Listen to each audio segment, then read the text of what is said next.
I've heard on the internet and seen some YouTube about stories of people who believe that they slipped into another dimension.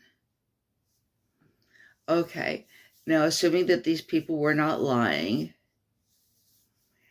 I don't believe they slipped into another dimension.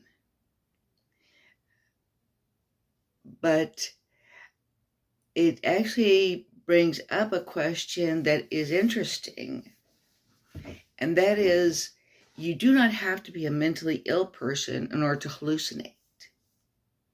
I am a mentally ill person.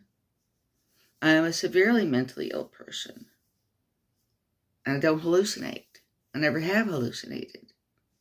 You could be a mentally healthy person, and under some circumstances, and no, it doesn't have to be drugs, you can hallucinate.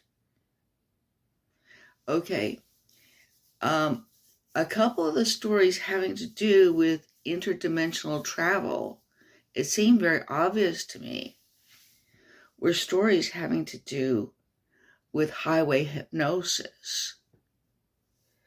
And with highway hypnosis that led to hallucination, to them seeing things differently than they actually were. Other cases seem to be cases of like what would be called sleep paralysis, where they were kind of in that kind of twilight where you're kind of half asleep, half awake, but you can't really move. And therefore you might see things that aren't really there. And then that's true of also these alien abduction stories. A lot of them occur when the person goes to sleep or is waking up. And,